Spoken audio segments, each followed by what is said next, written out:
제가 지난번 와서 말씀을 전했습니다. 제목이 뭐였죠? 네, 직무를 다하라였습니다. 센 설교였습니다. 잘하고 있는데 새벽 이슬교회 성도 여러분들이 직무를 다하라고 강하게 외쳤기 때문에 나를 싫어하는 사람도 있을 수 있겠다, 그런 생각도 들고, 또 이 자리에 다시 설 수 있을까, 그런 생각까지 했습니다. 그래서 오늘 말씀을 준비하면서 이번에는 부드럽게 해야 되겠다 작정을 했습니다. 위로하고 격려하고, 새벽 이슬 교회가 이 시대에 얼마나 소중한 교회인지를 이 시간에 함께 나누면 좋겠다 생각했습니다. 자,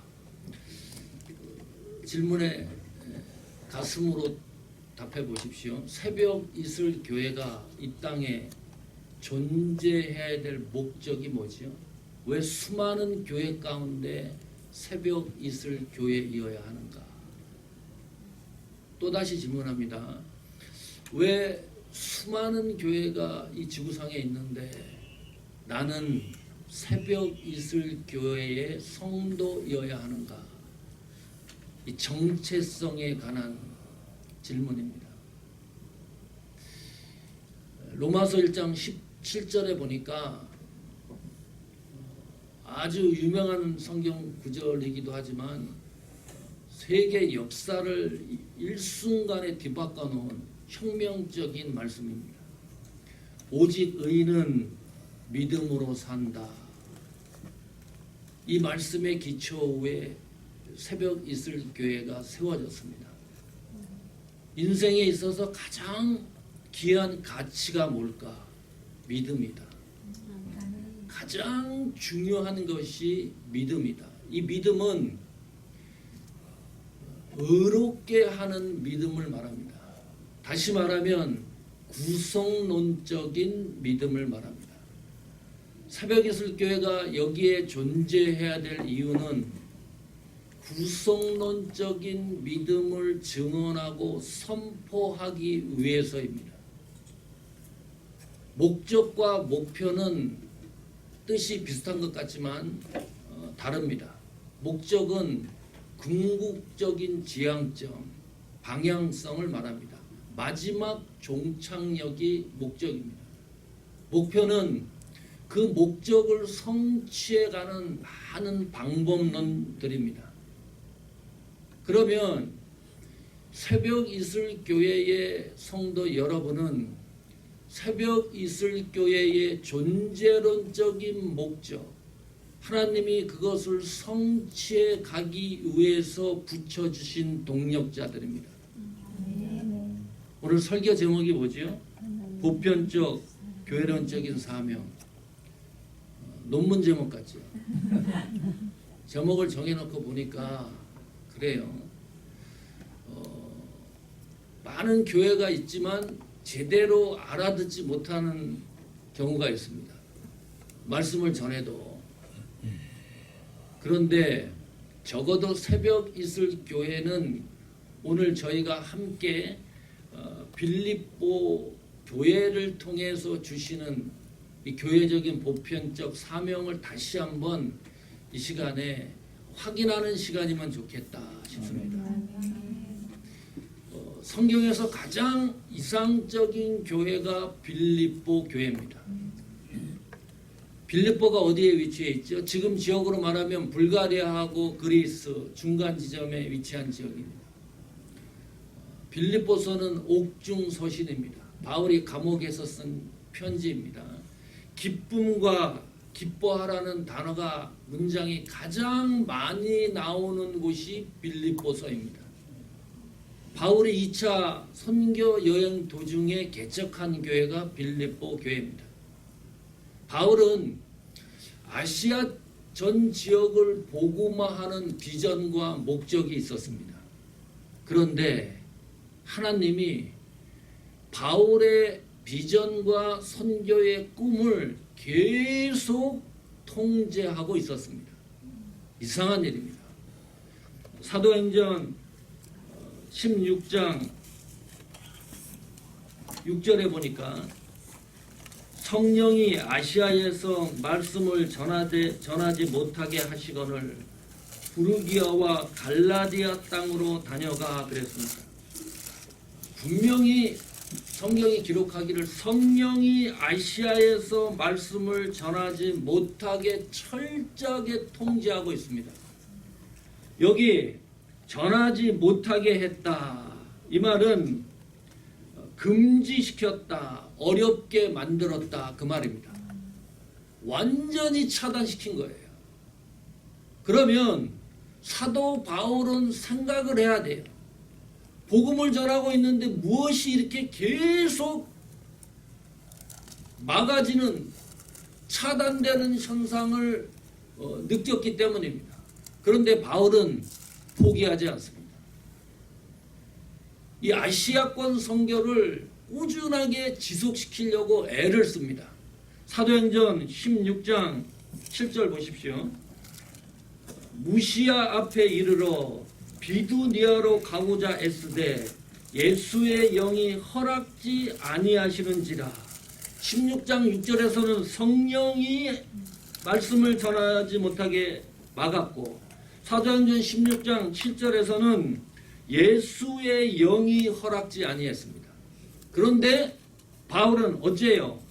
비두니아로 가고자 애썼다. 죽기 살기로 가기로 작정을 하는 겁니다. 단순하게 가는 게 아니라요, 생명을 걸면서 그 길로 가려고 하는 거예요. 그런데 예수의 영이 허락지 아니했다. 조건을 악화시켰다.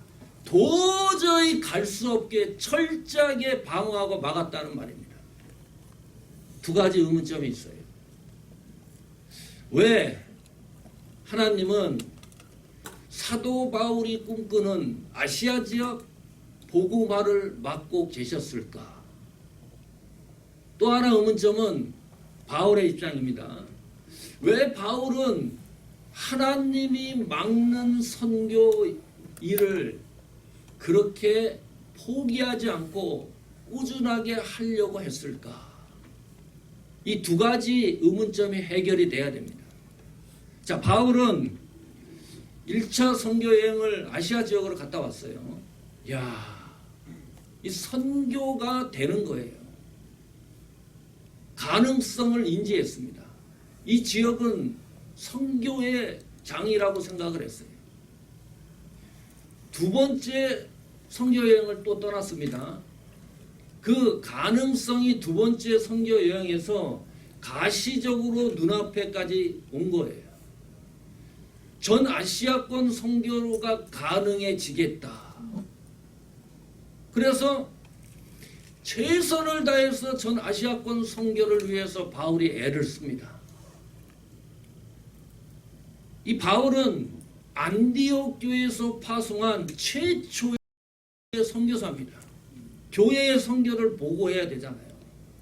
그러면 이 아시아권 선교가 확장되는 것을 보고하면 안디옥 교회 성도들이 얼마나 기뻐하겠어요. 그 뒤에서 기도하면서 열심히 후원하고 있는데 아시아권 선교의 성공이 바울 눈앞에 보이기 시작을 했습니다. 포기하기가 어려운 거예요. 돈 버는 것도 아니고요. 사업하는 것도 아니고요. 이 복음의 확장이 급속적으로 성장을 하니까 이 선교적인 성공을 바울은 포기할 수가 없었겠다. 나 같아도 그랬겠다. 예를 들면 그런 거예요. 요즘은 개척교회 조금 작은 교회가 되지 않습니다. 개척교회 작은 교회에서 수평 이동을 하죠. 대형 교회에서 작은 교회, 개척교회로 오는 성도는 극소수입니다. 드문 현상이에요. 왜 개척교회로 교인들이, 사람들이 몰리는 이유가 뭘까요? 많은 이유 가운데 하나가 혜택이 있습니다. 경조사, 사업을 한다든지, 행정, 조직력, 내가 아이를 가졌으면 교회에 교육이 잘 돼 있죠. 만약에 그런데도 불구하고 하나님이 감동을 줘서 대형 교회에서 작은 교회로 수평 이동을 한다고 그러면 대형 교회에서 받은 모든 혜택을 포기해야 됩니다. 이것이 사역적인 측면을 생각해 볼까요? 제가 만약에 3만 명 모이는 교회에 목회를 하고 있어요. 어느 날 하나님이 계속 감동을 주시는데 이제 이 교회 그만두고 20명, 10명 모이는 시골 교회에 가서 목회하라. 그러면 백승철 목사는 그 하나님의 감동에 순종할 수 있을까? 이 엄청난 혜택과 사역의 성공이 계속 확장되고 있는 가운데 사도 바울도 힘들었을 거예요. 조금만 더 복음을 전하면 아시아 전 지역이 복음화되기 때문입니다. 자, 이 사도 바울이 아시아권 선교를 중단한 결정적인 이유가 어느 날 밤에 환상을 봅니다. 하나님이 막고 있다는 것을 눈치채지 못했기 때문입니다. 그런데 묘한 거는 그 동선을 보니까요, 이 사도 바울이 하나님이 원하시는 방향의 길로 가고 있어요. 여기가 막히니까 다른 길을 선택해서 가는데 그 동선을 따라가 보니까 하나님이 목적한 길로 가고 있는 거예요. 사도행전 16장 집에 가서 잘 읽어보십시오. 놀라운 일이에요. 이해가 안 가요. 어느 날 환상을 봤는데 마게도냐 사람이 나타난 거예요. 제발 우리를 좀 도와달라. 그 환상을 보고 사도 바울이 일순간 아시아 모든 선교를 그 순간에 종결해 버립니다. 고민하지를 않아요. 뭐 며칠 기도해 보지도 않아요. 단숨에 결정해 버립니다. 아시아 선교를 단숨에 포기해 버립니다. 이게 도대체 뭡니까? 그렇게 아시아 선교를 포기하지 않았던 사도 바울이 포기했던 이유가 뭡니까? 하나님 말씀의 감동이 분명하고 확실하니까 그 순간에 정리하는 거예요. 이것이 성경적인 순종입니다. 성도 여러분, 성경이 우리에게 계속 얘기해요. 하나님 말씀에 순종하십시오. 하나님 뜻에 제발 순종하십시오. 하나님의 목적에 순종하십시오. 하나님의 결정에 순종하십시오. 이것이 성경이 우리에게 요구하는 성경적 순종의 명제입니다. 이것이 성경이 우리에게 요구하는 순종에 대한 진술이에요. 그런데 수많은 성도들이 주의를 살펴보십시오. 하나님이 말씀하는 순종에 바로 예스하는 사람들이 적다. 많지 않아요. 사도행전 16장 10절 보십시오. 바울이 이 환상을 본 후에 우리가 곧 마게다냐로 떠나기를 힘쓰니 이는 하나님이 저 사람들에게 복음을 전하라고 우리를 부르신 줄로 인정함이라. 확신했다. 이것이 그동안 하나님이 막고 찾아댔던 이유를 분명하고 확실하게 믿게 되었다. 그래서 곧 여기 단어가 그거잖아요. 뭐 앞뒤 가릴 기가 없는 거예요. 마게다냐로 떠나기를 힘썼다. 바로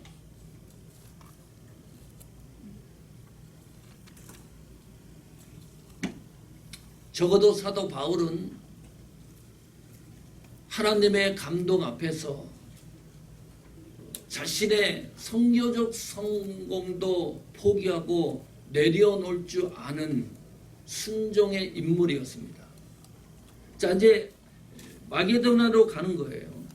그 마게도냐 시에 빌립보가 있었습니다. 사도 바울이 복음을 전하는데 빌립보에서 복음이 잘 증거가 안 돼요. 보통 사도 바울이 복음 전하면 어디서 했죠? 시초가 유대교 성당에서 했어요. 그 유대교장이 복음을 전하고 토론할 그 시간이 있었습니다.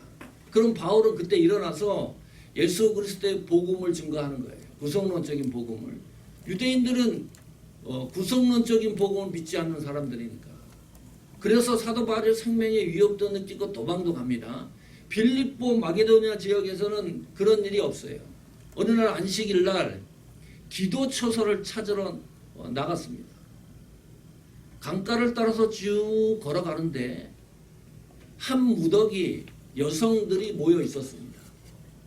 그 모인 곳에 가서 사도 바울이 예수님의 구속의 복음을 전하는 거예요. 자, 사도행전 16장 14절에 보면 두아디라 성의 자주장사로서 하나님을 공경하는 루디아라 하는 한 여자가 들었는데 주께서 그 마음을 열어 바울의 말을 청종하게 하신지라. 이 성경을 자세히 보십시오. 두아디라 성의 출신입니다. 그러니까 마게도냐 여성이 아니에요. 이사 왔는지 이주에 왔는지 마게도냐 빌립보에 거주하고 있었고 자주 장사했던 사람입니다. 옷감 장사를 했습니다. 칼라 옷감 장사를. 사업가였을 수도 있겠죠. 자, 거기에 다른 여성들도 있는데 복음을 들은 사람이 딱 한 사람이 있습니다. 그것이 루디아라고 하는 여성입니다. 우리가 관심 있고 집중해서 봐야 될 성경은 어떻게 이 루디아라고 하는 여성이 사도 바울이 전한 복음을 받아들였느냐. 성경은 그렇게 말해요. 바울의 말을 청종하게 된 이유는 하나님이 그녀의 마음을 열었다. 한 사람 여성에게 모든 역사가 집중되고 있습니다. 거기에 다른 사람도 있었는데 유독 루디아라고 하는 한 사람이 들은 거예요.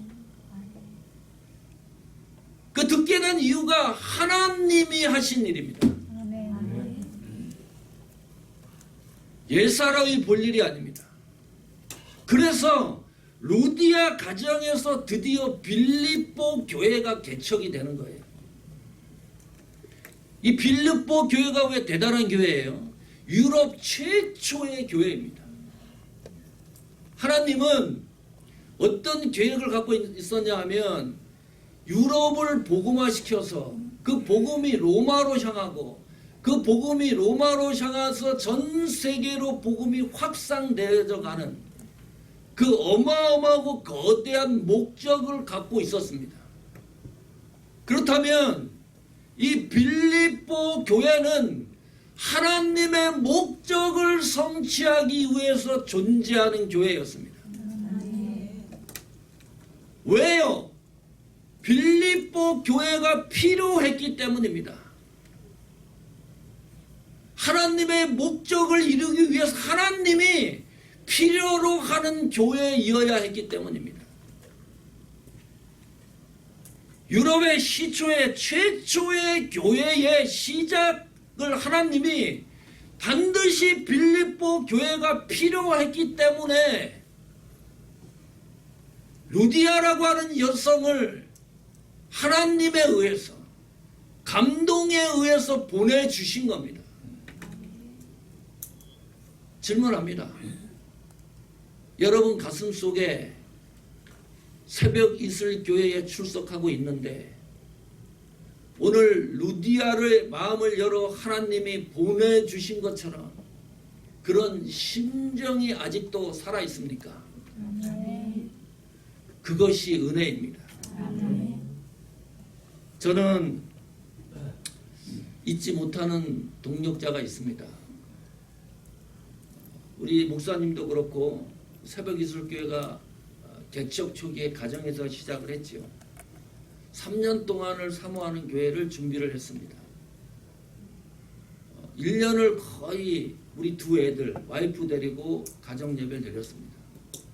목회를 안 할까도 생각을 했어요. 그런데 하나님이 그 1년여 동안에 저의 목회관을 완전히 바꿔놨습니다. 개조를 시켜놨습니다. 저는 그냥 문학하고 예술 선교를 하겠습니다. 1년이 지난 다음에 조금씩 사람을 붙여주셨어요. 그래 노예에 사모하는 교회 이름을 변경 이름을 허락을 받고 또 장로님 피택도 하고 그랬습니다. 그러나 모든 게 열악하고 약했어요. LA에서 교회가 있을 때부터 섬기던 청년 하나가 있었습니다. 벨리로 이사를 갔습니다. 어느 날 저에게 전화가 왔어요. 목사님, 교회에 다시 출석을 해야 되겠습니다. 벨리에서 어떻게 오냐?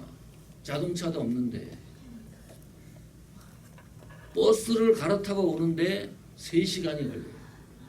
3시간 넘게 걸려요. 끝나고 가면 6시간이에요. 주일에.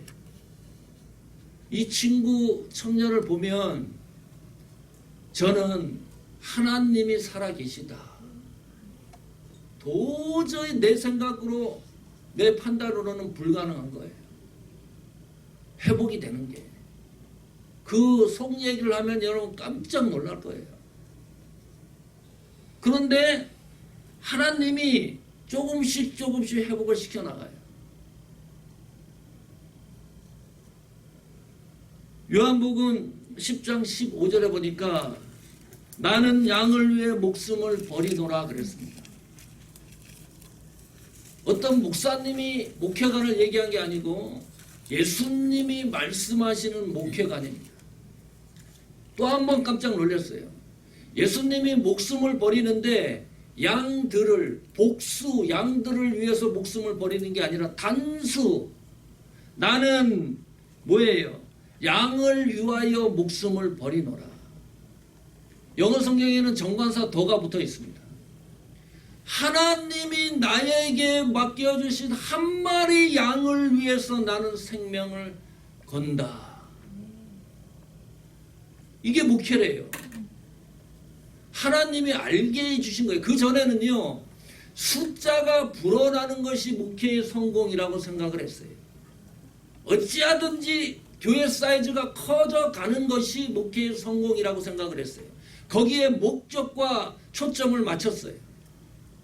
그런데 하나님이 다시 한번 소명에 대해서 확인시켜 주면서 그렇구나.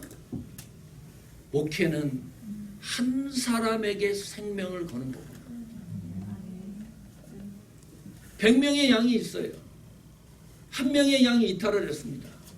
그러면 100명을 지켜야 돼요? 한 명을 찾아야 돼요? 상식적으로. 99마리 양을 지키는 것이 효율적입니다. 그런데 성경은요, 99마리 양을 들판에, 산에 그대로 내비두고 목자가 그 한 마리 어린 양을 찾아가요. 이게 무슨 말이에요?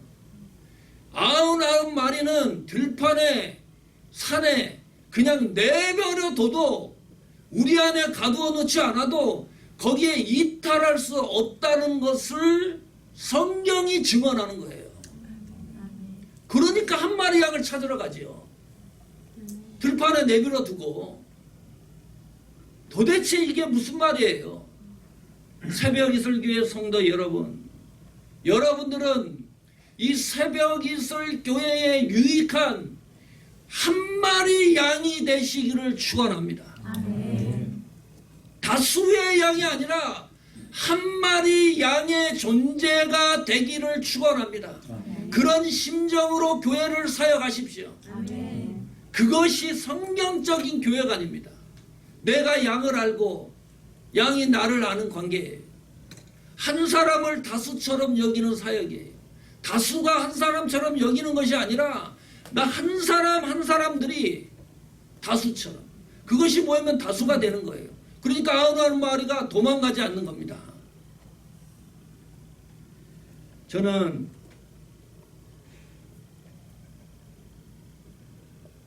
우리 사모하는 교회도 그렇고 새벽 있을 교회도 이런 빌립보 교회가 역사를 쓰는 복된 교회가 되기를 간절히 축복합니다. 빌립보 교회가 이제 개척이 됐어요. 그 바울은 선교사니까 또 떠납니다. 선교하러.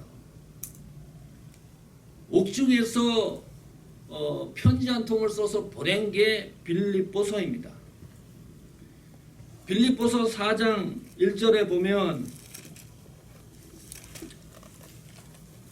그렇게 기록을 해놨어요. 한번 보실까요? 빌립보서 4장 1절에 그러므로 나의 사랑하고 사모하는 형제들 나의 기쁨이여 멀류관인 사랑하는 자들아 이와 같이 주 안에 서라 그랬습니다. 사도 바울과 성도 간의 관계입니다. 성도와 사도 바울 간의 관계입니다. 성도와 성도 간의 관계입니다. 사도 바울과 교회와의 관계예요. 교회와 사도 바울과의 관계예요. 성도와 교회와의 관계예요. 성도와 성도 간의 다수 한 사람과의 관계입니다. 이 관계가 거미줄처럼 엮여 있어요. 그 관계를 어떻게 설명을 하느냐? 세 가지 관계로 얘기를 해요. 정의를 한 거예요. 사도 바울이.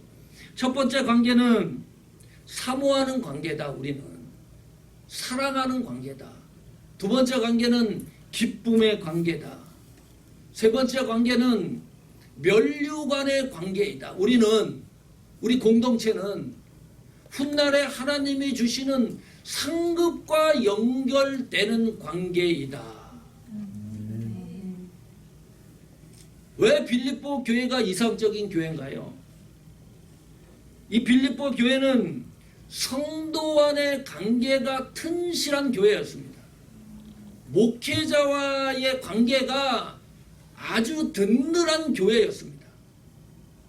이 빌립보 교회는 하나님이 원하시는 그 시대에 사명을 위해서 반드시 존재하는 교회였습니다.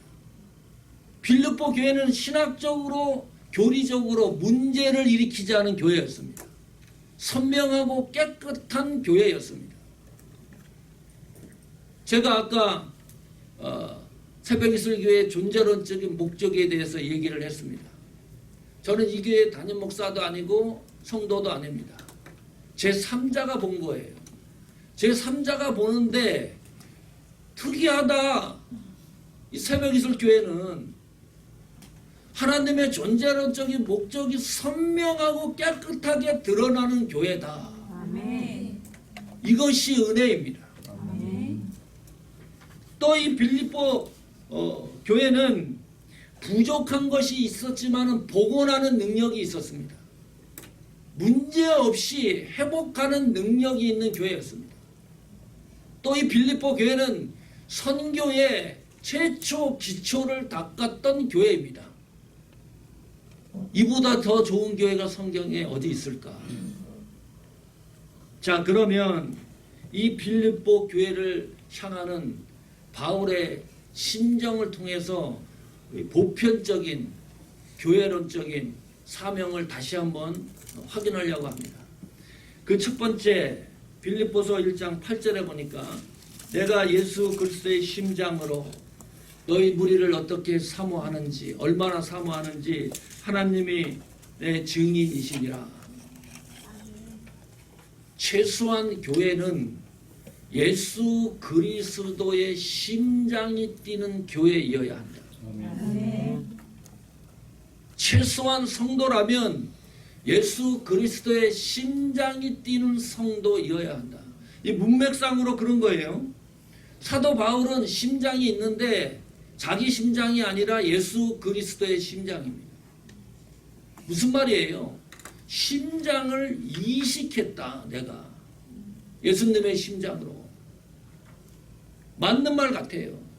우리는 죽을 수밖에 없는 존재, 살 소망이 없는 사람들입니다. 그런데 하나님이 예수님의 심장으로 이식을 해놓았기 때문에 내가 이 세상 생존할 수 있는 거 아닙니까? 아멘. 순간마다 이 심장이 뛰는지 안 뛰는지를 점검해 볼 필요가 있다. 이 심장이 현대인의 성경은 심정으로 번역을 해놨어요. 마음이라는 뜻입니다. 자, 마음이 어디 있어요? 마음을 부정하는 분 있습니까? 도대체 내 속에 마음이 있는 것 같은데, 그 심정이 있는 것 같은데, 이 마음이 도대체 어디에 있을까? 뇌 속에 있을까요? 그냥 장기, 심장을 말하는 것 같지는 않아요. 아니, 마음이 보이지도 않고 어디 있는지도 모르는데 보편적 모든 사람들은 마음의 존재를 다 인정을 합니다. 우리도 그런 말 많이 쓰잖아요. 내 마음 같아서, 당신 마음 같아서, 우리 마음 같아서. 도대체 어디에 있는데 그렇게 마음을 표현을 하는 거죠? 킹 제임스 성경에 보니까요, 특이합니다. 갖고 계신 분 있으면 확인해 보세요. 우리말 성경은 예수 그리스도의 심장으로 번역을 해놨고, 다른 경우에는 심정인데, 킹 제임스 영어 성경에는 창자로 번역을 해놨어요. 도저히 마음은 있는데 이 마음이 어디에 있는지를 표현을 해야 되니까요. 이 추상적인 것을 가시적으로 이야기를 해야 되니까 그것밖에 표현할 길이 없는 거예요. 예수님의 마음이 뭡니까? 빌립보서 2장 5절에 보니까 너희 안에 이 마음을 품으라 곧 그리스도 예수의 마음이니. 예수님의 마음이 뭐죠? 한 단어로 정리하면 구속입니다. 그렇다면 사도 바울이 내가 예수 그리스도의 심장이라고 말한 것은 하나님 예수 그리스도의 구속이 내 속에 가득하다고 하는 증언입니다. 이게 왜 이렇게 중요한 건가요? 구속의 은혜가 충분하다는 것이 왜 이렇게 중요한 사실일까? 여기 제가 간혹 상담을 할 때 힘든 성도들 상담할 때가 있습니다. 자, 봐라. 천불이 필요한데 기도해서 천불을 얻었다 내가. 그러면 그 문제는 뭐가 해결이 된 거냐? 천불이 천불을 해결한 거다. 돈이 돈을 해결한 거다. 이스라엘 민족이 출애굽했죠. 어디에서 자꾸 까먹어서 자꾸 애굽으로 되돌아가자고 항거하는 이유가 뭐지요? 천불이 천불을 해결했다는 확신이 있기 때문입니다. 천불을 필요한데 아무리 기도해도 천불이 해결 안 되는 경우가 있잖아요. 어떻게 맨날 천불이 필요하면 기도하면 천불이 다 해결이 됩니까? 어디서 그렇게 신앙적인 논리를 얘기를 하는 거예요? 이거 보세요. 또 흥분하잖아요. 알다가는 모르겠어요. 아니, 이스라엘 민족이 그거예요. 하나님의 구속의 은혜를 망각하고 자꾸 천불이 천불을 해결하는 것만 생각을 하는 거예요. 가다가 안 되니까 또 힘드니까 항거하고 가자 애굽으로 다시. 왜 천불을 해결 안 해주냐 하나님이. 그리스도의 심장으로 가득하다는 말이 이렇게 중요한 거예요. 어렵고 힘든 일이 있습니까? 환경과 고난과 배경을 보지 마라. 해결 안 된다. 가슴 아프다. 우리를 힘들게 하는 게 뭔지 아느냐? 잘 따져보십시오. 돈이 없어서가 아닙니다. 내 몸이 아파서가 아닙니다. 무엇이 잘 안 되기 때문에 내가 힘든 게 아니에요. 적어도 성도는 예수 그리스도의 구속의 은혜가 약화되면 너무너무 힘들어요. 환경이 힘든 게 아니라니까요. 그래서 늘 강조하는 게 그거예요. 제발 하나님 예수 그리스도의 구속의 감격이 식지 않도록 애를 써라. 아멘. 그 은혜가 가득 차 있으면 모든 문제가 일순간에 해결됩니다. 아멘. 안 돼도 상관이 없어요. 이렇게 멋있는 믿음과 신앙입니다.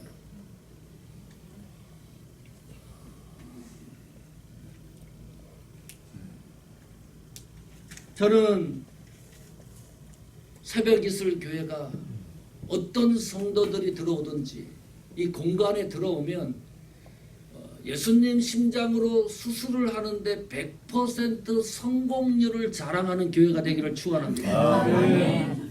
다른 뭐가 없어요.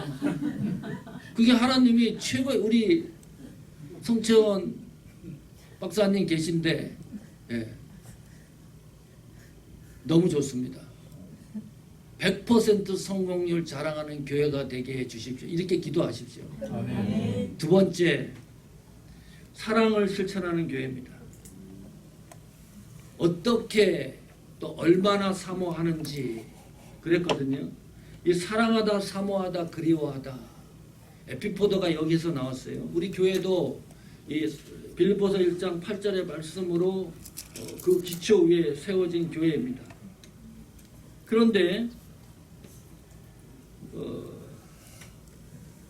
이 여기서 말하는 사랑하다, 이 사랑의 실천에 관한 개념인데 성경이 말하는 이 사랑하다는 말은 빌립보서 8장에서 어떤 형태로 어떤 상황으로 사랑하는 거예요. 사람에 대한 배려인데 그것은 그리스도의 심장으로 하는 사랑이에요. 이게 무슨 의미인지 압니까? 저 사람이 미워요. 저 사람이 싫어요. 꼴보기 싫어요. 그런데 사랑하는 행위입니다. 도무지 안 되는 상대인데 내가 마음을 여는 거예요. 이 사람은 안 된다고 생각을 하는데 끝까지 하나님 앞에서 그 사람이 회복될 때까지 기다려주고 참아주고 인내하는 행위가 여기서 말하는 사랑하다의 의미입니다. 이 사랑에는 세 가지 속성이 있어요. 빌립보서 안에서 찾아보면 그래요. 하나는 감동입니다. 두 번째는 기쁨입니다. 세 번째는 관용입니다. 빌립보서를 읽어보시면 다 등장하는 단어들입니다.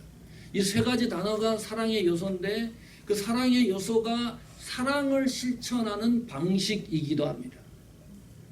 이 세 가지를 다 할 수 없어요. 시간 때문에. 감동에 대한 부분을 생각해 보겠습니다. 빌립보서 1장 4절입니다. 간구할 때마다 너희 무리를 위하여 기쁨으로 항상 간구함은, 이 성경을 이 구절을 생각 없이 읽으면 도저히 보이지 않습니다. 그러나 조금만 생각해서 읽으면 이상하다. 간구라는 건 기도잖아요. 사도 바울이 빌립보 교회 성도를 위해서 기도를 하는데 항상 기쁨으로 기도한다? 이 말이 되느냐? 말이 안 된다. 제 경험을 얘기하면 우리 교회 성도를 놓고 기도합니다. 또 다른 기도할 대상을 놓고 기도를 해요. 어떤 사람을 놓고 기도할 때요, 답답합니다. 앞이 꽉 막힌 기분. 어떨 때는요, 신경질도 나요. 기도를 하는데. 이게 뭐냐? 그러면 사도 바울은 물론 나보다 엄청 뛰어나지요. 대단하다고 생각을 해도 이런 뻥이 어디 있어요? 아니 빌립보 교회 속썩이는 성도가 없었겠냐? 어떻게 이렇게 성경을 기록해 놓지? 응? 너희 무리를 위하여 기쁨으로 항상 간구한다. 빌립보 교회에 어려움 당하는 성도가 없냐? 나와 관계가 나한테 피해를 주는 사람, 나를 미워하는 사람, 싫어하는 사람, 어떻게 이렇게 말할 수 있지? 빌립보서 1장 3절은 더해요. 내가 너희를 생각할 때마다 나의 하나님께 감사하며, 항상 기쁨으로 간구하는 것도 모자른데 그 기쁨으로 하나님 앞에 기도를 하면 감사가 생기고 그 감사의 조건이 하나님에게 감사로 모아진다. 아멘이 아니랄까요? 이 문제를 해결해야 돼요. 우리가. 복잡해졌어요. 이런 일이 일어날 수가 있냐 진짜. 지상교회가. 신기하다. 그 이유에 대해서 빌립보서 1장 5절이 명쾌하게 설명을 합니다. 찾아봐서 한번 읽어볼까요 같이? 빌립보서 1장 5절 시작. 너희가 처음부터 이제까지 복음을 위한 일에 참여하고 있기 때문이다. 예.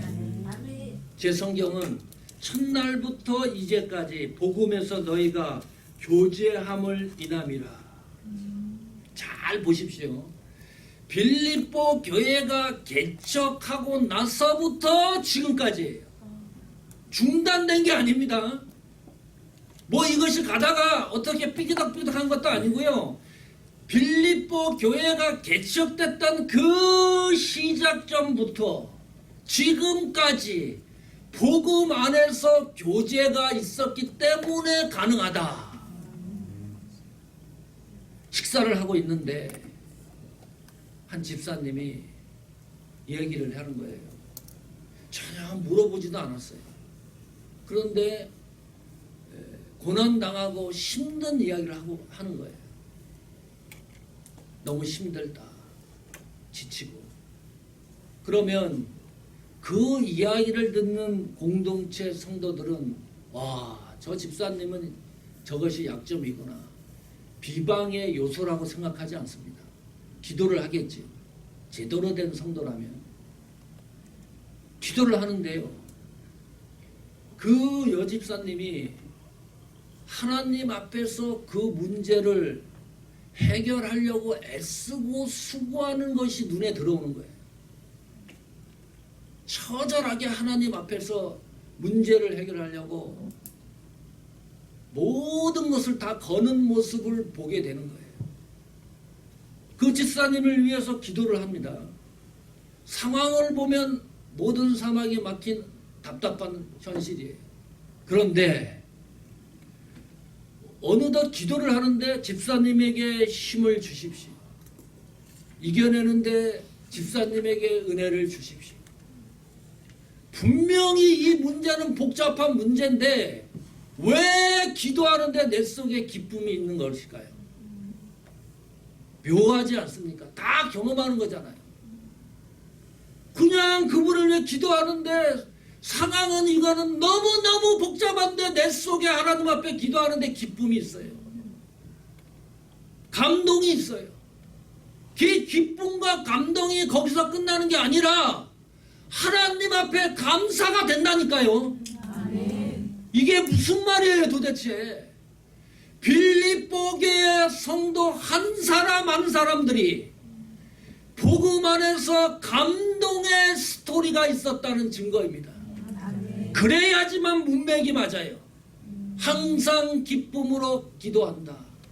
한 사람 한 사람들이 모두 신앙과 믿음의 스토리에 감동이 있는 성도들로 빌립보 교회는 가득 차 있었다.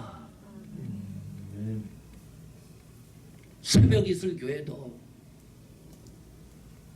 그런 소망을 거는 거죠. 우리 사모하는 교회도 그래요.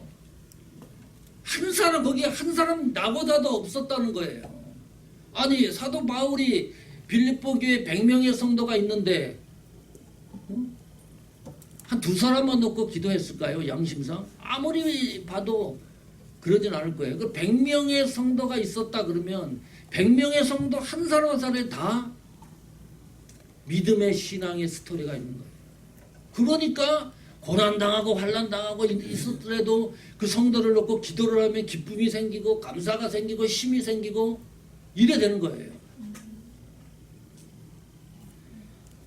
저희 교회가 2주 전에 창립 기념 예배를 드렸습니다.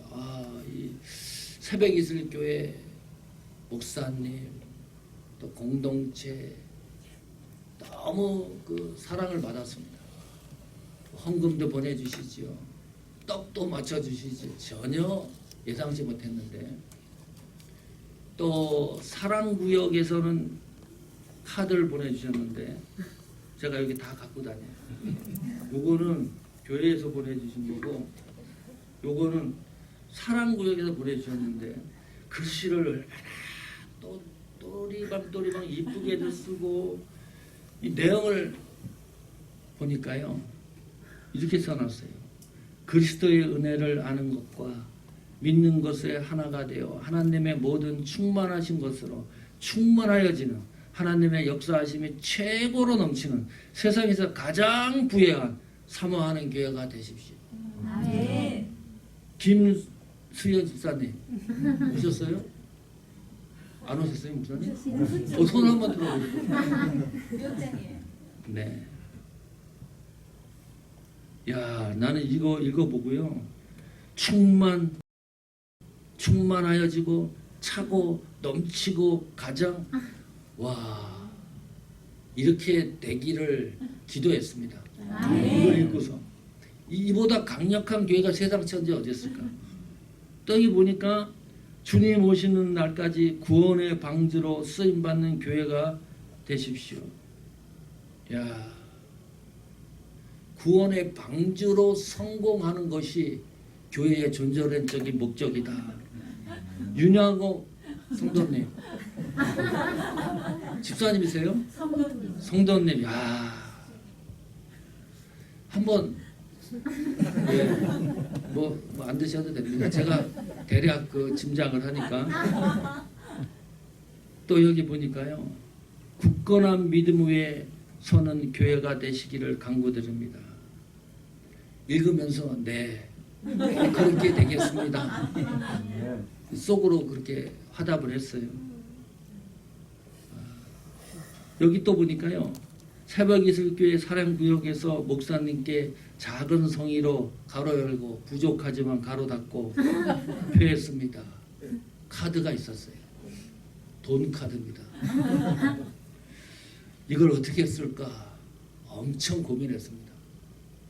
어떻게 써야지 잘해야지. 그래서 코스트 가서 랍스타를 샀습니다. 6개짜리. 그러니까 47불 한 50불 나왔어요. 그리고 음식을 사서 우리 집 와이프 두 아들들에게 대접을 했습니다. 내가. 그러면서 이것은 사랑구역 성도들이 대접하는 거다. 우리 송치원 장로님 미주 전체에서는 뭐 그렇다 그러더라도 이 캘리포니아에서는 최고의 병원입니다. 최고의 명의이십니다. 아멘. 사모님 한 분이 저희 교회에 나오세요. 근데 환자세요. 장로님 병원에 가셨는데 2층에 살고 계시는데 이 뭐 옆에 쓰레기 차가 있고 그러니까 너무 소음이 심하니까 옮겨달라고. 그래서 신경이 약하시고 뭐 혈압도 높고 막 그래요. 그래서 장로님에게 부탁을 하셨대요. 이거 뭐 좀 하나 써달라고. 써주셨습니다. 오피스에 갖다 놨는데 또 자세히 써오라고 퇴짜를 맞았어요. 저한테 전화가 왔어요. 목사님, 이거 어떻게 하면 좋습니까? 장로님에게서 또 가서 말씀드리기가 너무 죄송하다고. 그러냐? 제가 그러면 닥터한테 직접 내가 연결해 보겠다. 카톡으로 드렸어요. 상황 설명을 하고. 그때가 1시 넘었거든요. 사모님 이야기로는 이 장로님 병원이 너무 환자가 많아서 바쁘시대요. 그래서 카톡을 드렸는데 잠시 후에 답신이 왔어요. 제 느낌에 그거예요. 1시 넘어서 얼마나 또 오후에 분주하겠습니까? 진료보시라고. 그런데 그 짬을 내서 카톡을 보내주신 거예요. 제가 사모님에게 답신 온 걸 얘기 드렸어요. 그리고 은근히 어깨가 올라가는 거예요. 나는 병원 닥터에게 직접 얘기를 해서 답신을 얻는 사람이다. 이 정도다 내가. 폼 잡을만 하죠. 예? 자, 그런데 이 베델교회의 장로님이 사모님의 아드님이세요. 그 얘기하는 가운데 사모님이 그러셨다 그러는 거예요. 우리 장로님이. 그 베델교회 장로님도 사모하는 교회에 출석했으면 좋겠다. 이거 아주 비밀인데 얘기하는 겁니다. 정시원 장로님이 새벽 이슬교회 장로님이신데 그렇게 말씀하셨대요. 그래서 내가 속으로 와 대단하다. 송치원 장로님은 사모하는 새벽 이슬 교회의 장로님이 맞다. 아멘. 사모님한테 얘기해서 와 그 장로님이 우리 새벽 이슬 교회로 오게 했으면 좋겠다. 그래야 되는데 마음이 고마운 거예요. 참, 이게 빌립보 교회 성도와 성도 간에 이런 관계로 엮여 있었던 교회가 빌립보 교회입니다. 그러니까 교회가 항상 기쁘고 즐겁고 행복한 거예요. 어렵고 지치는 일들이 일어나지만 제가 그래서 저는 다른 건 모르지만은 섬기는 교회는 우리 교회가 1등 했으면 좋겠다 그러는데 이 새벽 이슬 교회 때문에 안 되는 거예요. 솔직하게 말하는 거예요. 내가 우리 교회 설교할 때도 그렇게 얘기했어요. 근데 1등 하고 싶은데 새벽 이슬 교회 때문에 이게 힘들다 지금. 어떻게 따라잡냐 이거를. 불가능한 수준이다 내가 생각해봤더니 이거 봐라 이런 거 이거 어떻게 다른 교회가 이렇게 신경을 써주냐 이게 말이 되냐 이게 세상에 어떻게 이런 교회가 있느냐. 제가 요새는 이렇게 기도해요. 우리 새벽 이슬 교회가 이 시대에 신앙의 믿음의 박물관이 되는 교회가 되게 해주십시오. 그래서 성김이 부족하면 이 새벽 이슬 교회 가야 돼요. 한번 훑어보고 와야지 뭐가 해결이 될 수 있는. 적어도 빌립보 교회는 사랑을 실천하는데 이런 감동과 감격이 깊숙하게 내재된 교회였습니다. 마지막 세 번째는 하나님의 증인이 되는 교회입니다. 하나님의 증인이 되는 성도입니다. 다른 말로 한국말 성경을 번역해놨는데 기록자로 번역을 해놨어요. 그러니까 우리 교회의 기록자, 저자는 하나님이셔야 된다. 내 사역의 저자, 기록자는 반드시 하나님이셔야 된다. 자, 증인이 된다 하나님이. 이런 말 긍정적 의미로 사용됩니까? 부정적 의미로 사용됩니까? 부정적 의미로 사용돼요. 언제 사용되나요? 내 죄를 숨길 때, 나의 부족한 것을 방어할 때, 아유 하나님 이후로 내가 얘기한다. 하나님 말씀에 내가 맹세한다. 성경을 놓고 얘기한다. 내가 누구냐? 목사 아니냐? 내가 누구냐? 장로 아니냐? 장로가 사기치는 거 맞냐?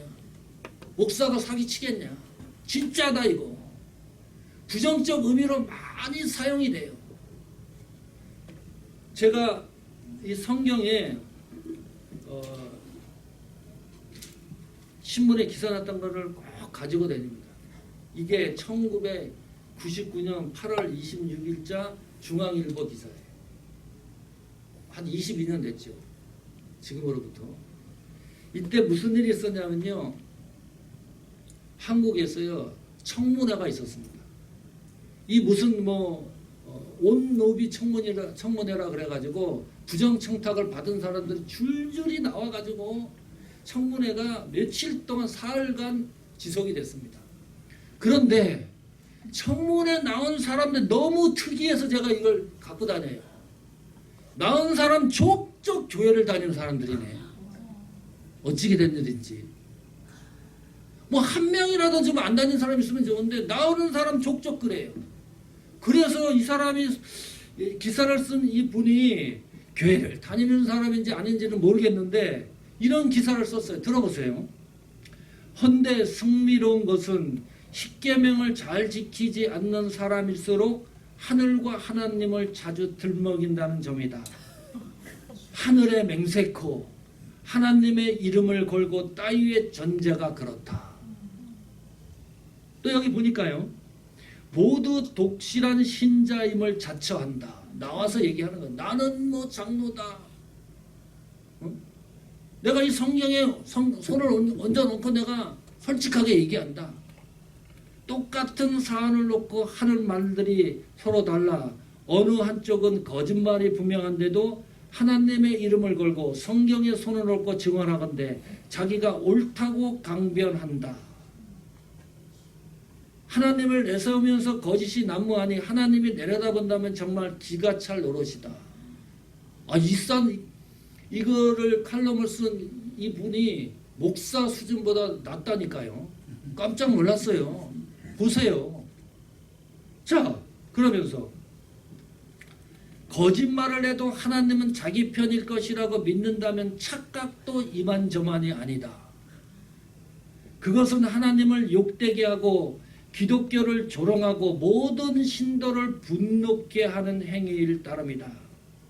하나님의 이름을 들먹이지 말든지 교회를 떠나든지 해야 할 일이다. 목사가 쓴 칼럼이 아니에요. 하나님이 내 증인이시니라. 까딱 잘못하면 부정적 이미지로 받을 수가 있는데 바울은 그게 아닙니다. 사역에 있어서 자긍심, 자존감입니다. 자랑스럽게 여기는 거예요. 자, 사도 바울이 로마서뿐만이 아니고 서신서를 쓸 때 서신서 초두에 늘 등장시키는 문장이 나는 예수 그리스도의 종을 그 신분을 분명하고 확실하게 말씀합니다. 저는 아주 못마땅한데 우리말 성경에 신약 성경에 특히 종이라고 하는 단어는 다 노예라는 단어로 바뀌어야 됩니다. 노예라고 하는 단어가 원어상 더 가깝기 때문입니다. 노예. 나는 예수 그리스도의 노예입니다. 노예는 뭐지요? 인격이 없습니다. 물질입니다. 주인이 쓰고 싶으면 쓰고 쓰레기통에 버리면 버리는 대로 또 팔면 팔리는 대로 그런 관계가 노예의 관계입니다. 그런데도 불구하고 바울이 감동하고 감격하는 이유가 뭔가요? 하나님, 나는 노예의 신분이지만 목회자입니다. 나는 노예의 신분이지만 장로입니다. 노예의 신분이지만 권사님입니다. 노예의 신분이지만 직사님입니다. 내가 지금 노예의 신분이지만 성도입니다. 이 사실이 너무너무 기쁘고 존귀하게 생각이 드는 거예요. 그래서 내가 노예의 신분이기 때문에 하나님은 반드시 나의 증인이셔야 된다. 그 말이잖아요. 내가 위대하고 똑똑하다 그러면 하나님이 날 증인될 이유가 없어요. 하나님이 나의 사역을 보증해 줄 이유가 없어요. 그러나 나의 신분이 노예이기 때문에 내가 하는 모든 사역에 하나님은 나의 증인이셔야 됩니다. 이 간절함이 묻어 있습니다. 이 문제를 가지고 골치 아픈 일이 신약 성경에 벌어졌습니다. 이 하나님의 증인 보증에 대해서 산상수훈이 5장, 6장, 7장에 기록되어 있죠.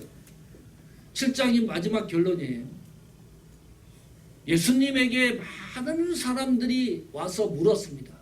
마태복음 7장 22절에 보니까 그날에 많은 사람이 나더러 이르되 주여 주여 우리가 주의 이름으로 선지자 노릇하며 주의 이름으로 귀신을 쫓아내며 주의 이름으로 많은 권능을 행치 아니하였나이까 하리니 그랬어요. 여기 잘 보면 그날에 많은 사람이 대다수 사람이 소수가 아니라요. 많은 사람이 가짜라는 거예요. 예수님 앞에 와가지고 내가 선지자 노릇했습니다. 귀신을 쫓아냈습니다.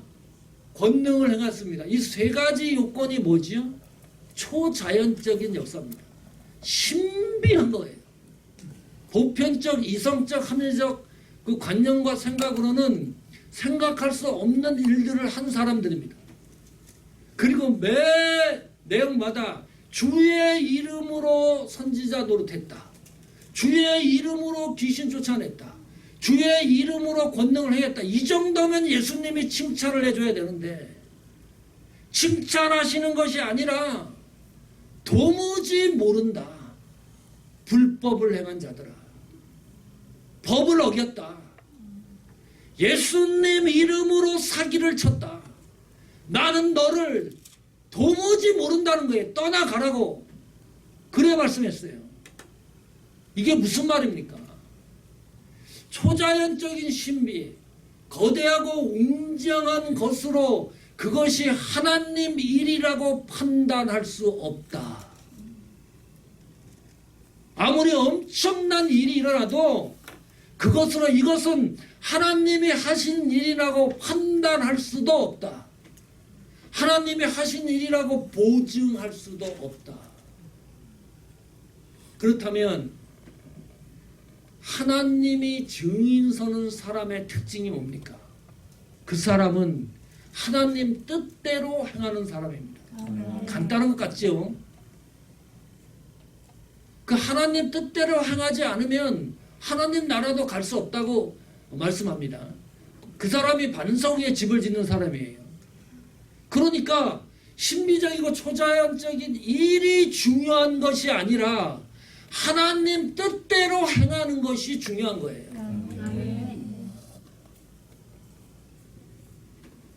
세계 한인 기독 언론인 협회에서 매년 주관하는 독후감 공모가 있습니다. 제가 첫 해부터 지금까지 심사위원장을 맡고 있는데 3년 전인가요? 페이버라는 책이 독후감 공모의 독후감 공모 공식적인 책이었습니다. 다른 뭐 네 개의 책도 있었는데 추천도서였어요. 하영록 회장님이 쓰신 책입니다. 그 당시 가장 많은 응모자가 있었습니다. 팀하우스라는 회사를 기업을 운영하는 회장님인데 주차장 만드는 회사예요. 이런 무슨 야구장 같은 데 주차장을 만든다든지 큰 빌딩에 주차장을 만드는 회사인데 심장이 약한 분이었어요. 심장 이식 수술 하려고 그러면 오래 기다려야 된대요. 자기에게 맞는 심장이 나타나는 게 그렇게 흔치 않기 때문에 그날 심장 수술하기 위해서 병원에서 준비를 하고 있는데 갑자기 교통사고 난 여성이 하나 들어왔어요. 막 이제 분주하죠. 의사에게 들었습니다. 저쪽에 지금 심각한 환자가 들어왔는데 몇 시간 안에 심장 이식 수술을 하지 않으면 죽는다 그러더라. 그 얘기를 하영록 회장님이 들었습니다. 3초 만에 결정을 합니다.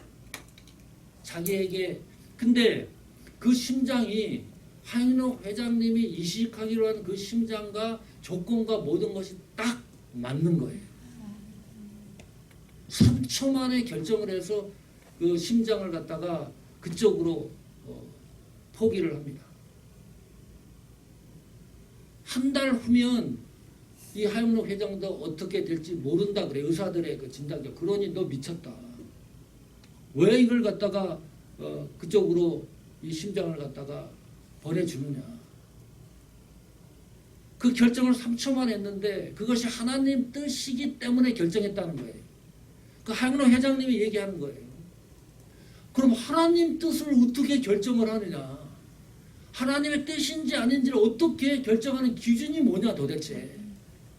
그때 하영록 회장이 하시는 말씀이 하나님 뜻에는 하나님의 뜻의 결정을 하려고 하면 내가 손해를 봐야 됩니다. 하나님 뜻에 따르려고 하면 내가 희생을 해야 됩니다. 희생과 손해가 결정이 되면 그것은 거의 하나님 뜻이라 그래요. 어떤 문제를 결정했을 때. 다시 말합니다. 하나님이 나의 증인이 된다는 것은 하나님 뜻대로 행위하는 성도입니다. 그 하나님 뜻대로 행위하는 사람은 손해와 희생이 따른다는 거예요. 어떨 때는 돈이, 어떨 때는 건강이, 어떨 때는 환경이 손해와 희생이 따를 수도 있습니다. 사랑하는 새벽 이슬교회 성도 여러분, 오늘 우리는 이 시간에 보편적 교회론적 사명에 대해서 함께 고민을 했습니다. 그리고 세 가지로 확인을 했습니다. 그것은 그리스도의 심장이 뛰는 교회 성도여야 한다. 사랑을 실천하는 교회 성도가 되자. 하나님의 증인이 되는 교회와 성도가 되자. 이게 보편적인 겁니다. 특수한 게 아닙니다. 이 세상에 있는 모든 교회는 이와 같은 보편적인 존재론적인 사명을 감당해야 될 책임이 있습니다. 그런데 요즘 세상의 많은 교회는 가장 기본적인 하나님의 보편적 교회의 사명도 제대로 감당이 안 된다. 그래서 새벽 이슬 교회가 필요한 거예요. 그래서 새벽 이슬 교회가 교회가 교회를 회복시키는 교회가 되기를 축원합니다.